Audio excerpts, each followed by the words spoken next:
What's up, guys? Welcome back to the channel. Today we look at my predictions for what the full card for Backlash France is going to look like.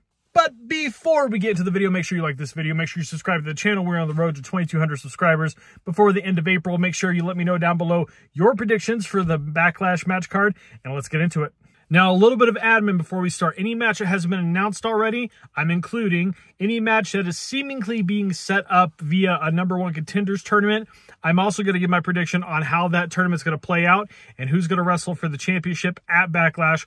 And also, we are taking into consideration that the draft is going to be happening right before Backlash. So this is some stuff I'm going to be trying to resolve. Even if it's not what I think is going to happen, it's what I want to happen because it'll close up some storylines that are still lingering after WrestleMania. So this first one isn't anything unique coming out of my brain. It's a match that's already been announced. It's going to be Damian Priest versus Jey Uso for the World Heavyweight Championship after Jey Uso won that #1 contenders match on the Raw after WrestleMania 40, after Drew McIntyre was cost the match. I think Damian Priest is going to continue to retain this championship, not just in this matchup against Jey Uso, but all the way leading up to potentially Clash at the Castle, at which point he loses it to Drew McIntyre in front of his people. And then we're going to probably have Drew McIntyre versus CM Punk at SummerSlam. Hey, if you'd like to see me predict SummerSlam like 3 months out, let me know. I would love to do that. I think it'd be fun. Maybe I'll do it after Backlash. But I see Damian Priest having a little bit of a run with the title. I'm excited to see what he does with the World Heavyweight Championship. I already like him and Rhea holding the top belts on the Raw brand. And I think what we're going to see is him just dominate. I think it'll be a really high-intensity match. I think it's going to way outshine Jey versus Jimmy. It's going to be more akin to the Drew-Seth match that we saw at WrestleMania 40 Night 2. A good world title match. And I think what we need to do is give Damian the clean win here. I don't want to see Judgment Day interference, although that's probably the route it's going to go. But I have Damian Priest to retain against Jey Uso for the title. All right, next up, kind of closing a chapter out and resolving a storyline. It's going to be Randy Orton challenging Logan Paul for the United States Championship. I think that Logan Paul has done a really good job as the U.S. champion. I find it so funny when people are like, he's got to cheat to win. Yeah, he's a heel. And he's a very detestable heel. People hate him. Also, just like as a human being, they hate him. So let WWE run with that. I think it's a great opportunity to continue to capitalize on the Logan Paul exposure, while also pairing him with a legend who's going to continue to test him and get a really good match out of him. Logan Paul hasn't had a bad match. I think Randy Orton will bring another great match out of him, and also Logan Paul really holds his own in the ring. So I have Logan Paul versus Randy Orton for the U.S. title, with Logan Paul retaining, because I still think we are building to Logan Paul versus LA Knight at SummerSlam or sometime very soon for the U.S. title, at which point LA Knight will be the one to take the U.S. title off of Logan Paul. Next up, let's talk about a rematch I have from WrestleMania 40, and that's Bayley versus Io Sky, one of the best matches of WrestleMania on either night. And I see us kind of closing that chapter of Bayley versus Damage Control. I think they're going to be drafted to separate brands. I'm making a video right now about how I would draft Raw and SmackDown here in the 2024 draft. But I would say that Bayley is going to kind of close this chapter against Io Sky in Damage Control by having maybe a stip with this matchup. Maybe it's a cage match. Let them fly a little bit, diving elbows, moonsaults. Maybe it's just like a no DQ match and you get Damage Control involved, and then you also bring out Naomi and Jade Cargill and Bianca Belair and kind of just resolve that whole storyline, because the only way this properly ends between the two sides is at War Games, but we're so far removed from Survivor Series, I just don't think it's going to happen because they already had Damage Control in last War Games, and I don't think we're going to keep Bayley and Damage Control on the same brand to like do it all over again. So I have Bayley retaining and then moving her away onto a different brand, or moving Damage Control away to Raw, so that we get a little bit of a break between those two, especially Bayley and Io, and Bayley can kind of establish a good run that's not directly tied to the stable that she helped start.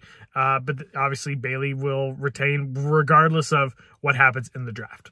Sticking with the women, I think we need to get a little resolution with the whole Rhea title situation, especially as it relates to Becky Lynch.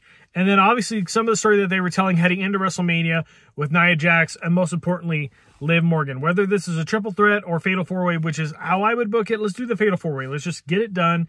Let's have Rhea, Becky, Nia, and Liv all fight for that Women's World Heavyweight Championship. Obviously, have Rhea retain. I'd love to have Liv Morgan be the one to dethrone Rhea after this whole story is played out over the course of years. Not just even like the last 18 months, but years of their career. They've been linked to each other. So have Liv Morgan be the one to take the title off of her, maybe at SummerSlam or maybe at next year's WrestleMania after winning the Royal Rumble. What a great way to build Liv Morgan up that would be.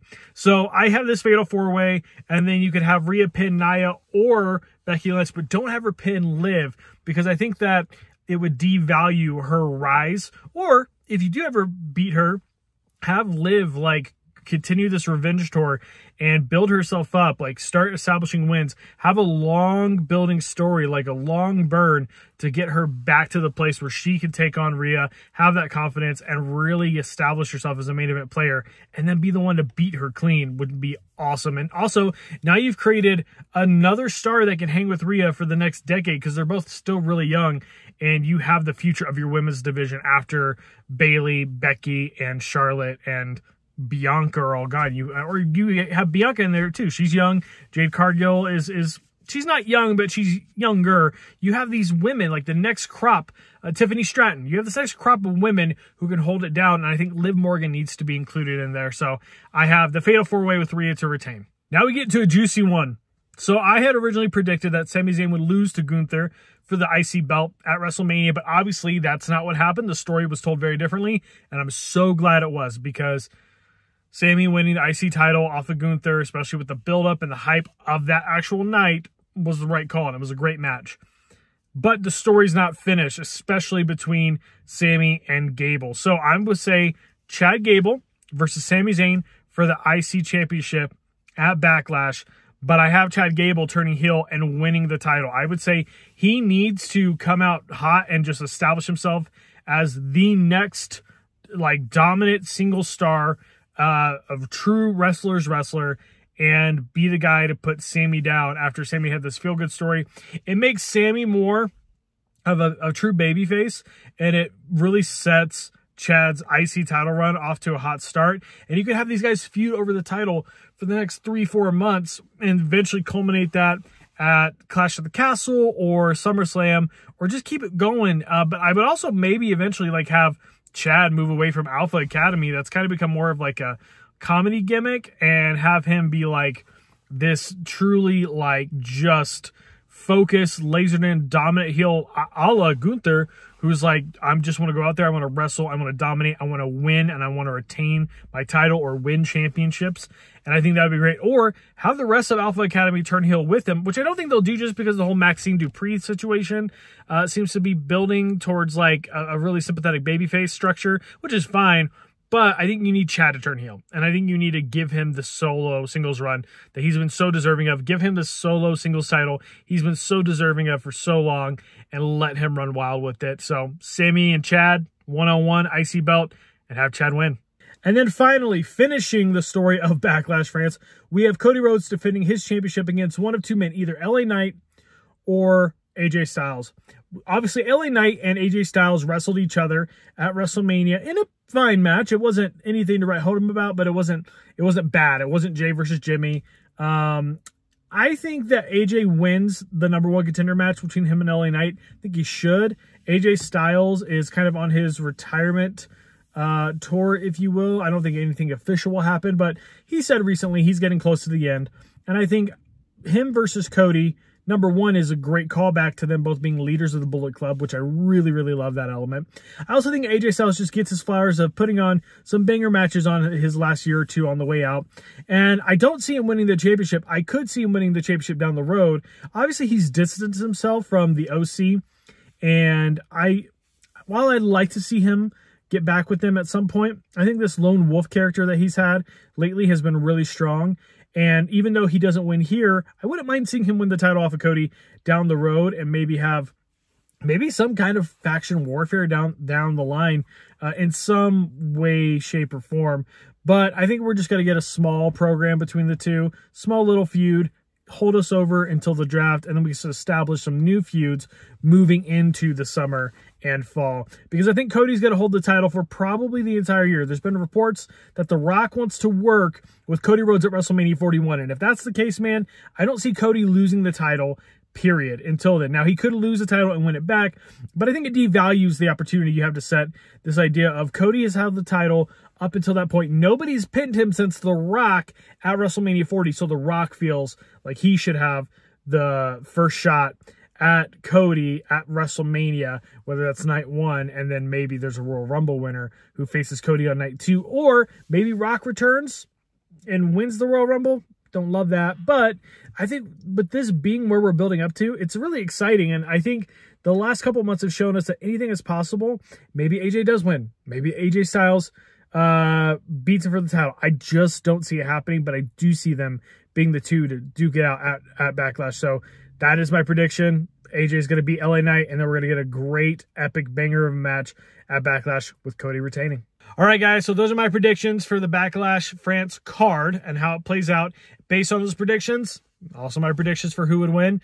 But we'll see what actually happens when the full card is fleshed out. I'll give you my final predictions for that when the card is actually fully announced, and we'll do a quick video of that before Backlash, and we'll see how it all shakes out. Also got a draft video coming, so my picks for how I would book SmackDown and Raw's draft picks before the draft. So that'll be coming here later this week. Thank you guys so much for the support. Like I said before, make sure you like the video, make sure you subscribe to the channel, make sure you comment down below what you think is going to happen at Backlash.